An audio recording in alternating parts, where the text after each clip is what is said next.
E o senhor tem essas recordanças, assim, memórias do seu tempo de infância, dos primeiros anos, ainda no final do século, no começo desse século XX, o que te guarda, assim, fundo na memória nesses primeiros anos, ou que você consegue lembrar, o senhor consegue lembrar de alguma coisa que ficou nesses primeiros anos em Recife, de sua infância? Eu nasci em 97.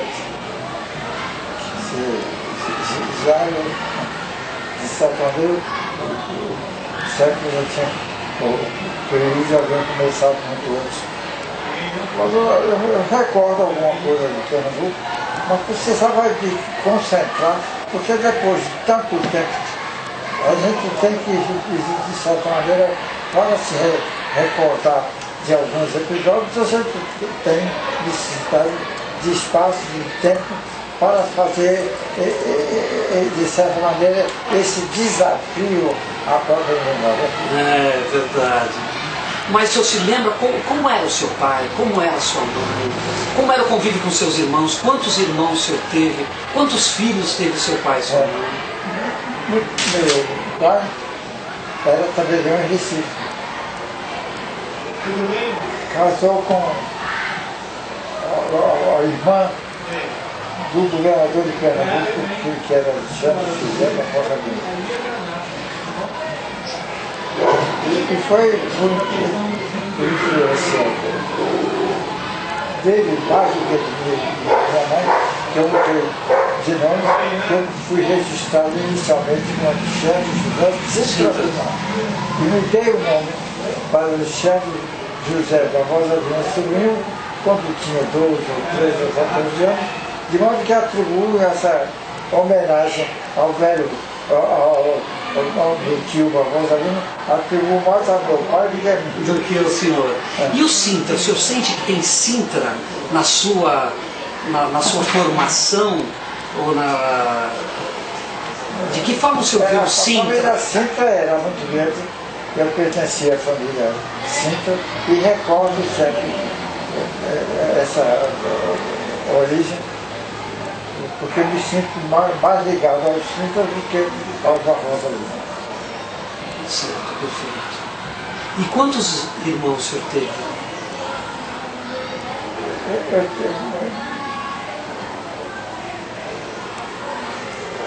Assim, de momento, Tá. eu acho que tive 10 irmãos. 10 irmãos. Família numerosa. Família numerosa. Alguns homens que um veio, no caso, veio para Minas Gerais e o outro saiu também de Pernambuco e veio, não sei para que estado, não me recordo no momento, porque precisaria também um exercício de memória. Tá certo, tá certo. E mais para frente, a sua infância tem lembranças e da sua adolescência, na escola, como era no Recife, quais as recordações que o senhor tem dessa Recife dos seus primeiros anos, dos 10, 15 anos de idade, como era a vida em Recife?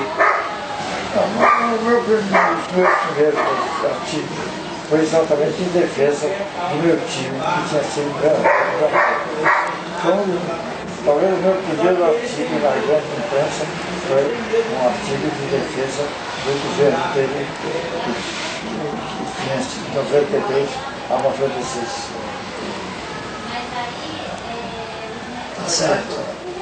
E meu pai era tabelião em Recife, e uma coisa que hoje eu chego a lamentar é que quando eu saí de Pernambuco, eu saí em consequência que a cadeira que eu pretendia era uma cadeira de professor, com essa nomeação no curso eu saí de Pernambuco. Meu pai e minha mãe vieram para o Rio de Janeiro porque não conseguiam viver Longe. Longe do filho. Ai, que bonito, que coisa bonita. Nossa. E o senhor voltou para Pernambuco depois, quando foi eleito governador, em 48. E como foi essa volta? Se bem que Recife nunca tinha saído do senhor e nunca saiu, cada vez mais o senhor diz que continua cada vez mais forte pernambucano. Como foi a volta em 48? Depois de tantas histórias, depois da sua entrada na BI, na ABL, como deputado federal já 2 vezes, depois do Instituto, de ser presidente do Instituto do Açúcar e do Álcool, como foi a volta a Pernambuco durante esse período, senhor? Uma volta tormentosa, porque eu tive que defender exatamente o meu retorno que eu tinha tido contra um candidato que tinha sido apresentado contra a minha candidatura, que aliás tinha sido um filho de um antigo professor da Faculdade de Recife, meu amigo pessoal. Ele aceitou exatamente a indicação. Eu venci a eleição por 570 votos, que depois com uma revisão mais completa que se fez de resultados eleitorais, passaram a 900 votos. Nossa, dobrou. E como que eu fui para Pernambuco? Foi para Pernambuco como governador, voltou como governador. E como foi exercer um cargo executivo? O senhor que estava sempre ligado ao jornalismo, a cargos legislativos, como foi esse período exercendo um cargo executivo? Como é que o senhor se sentiu? Eu tinha certo contato com os cargos executivos que tinha pertencido exatamente a organizações que exigiam esse recurso. Sem dúvida. Eu lamento, até que não seja aqui o meu filho Carlos Eduardo, que eu tinha pedido para ele estar aqui, porque ele está com o meu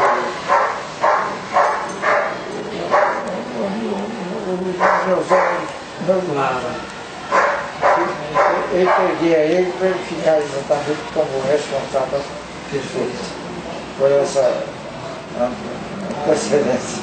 Não, claro. Mas que bonita história. Nossa, é comovente mesmo. E a sua luta sempre em defesa dos interesses nacionais, né? Desfraudando a bandeira. Como o senhor diz, advogado do Brasil. A sua causa sempre foi o Brasil, né? E defendendo o que eu chamava nacionalismo. Porque houve no Brasil muita gente que achava que o nacionalismo era uma ideia atrasada, retrógrada, tudo mais, né? Eu achava que era uma ideia fundamental na formação e na vida de todos os brasileiros. Era o nacionalismo, a defesa intransigente do Brasil. Dos interesses nacionais. Dos interesses nacionais. E o senhor, tem uma coisa que eu queria conversar um pouquinho com o senhor. O senhor tem uma simpatia muito grande por alguns nomes nacionais que o senhor coloca sempre quando vai dizer que o Brasil tem 2 partidos, Tiradentes, Joaquim Silva.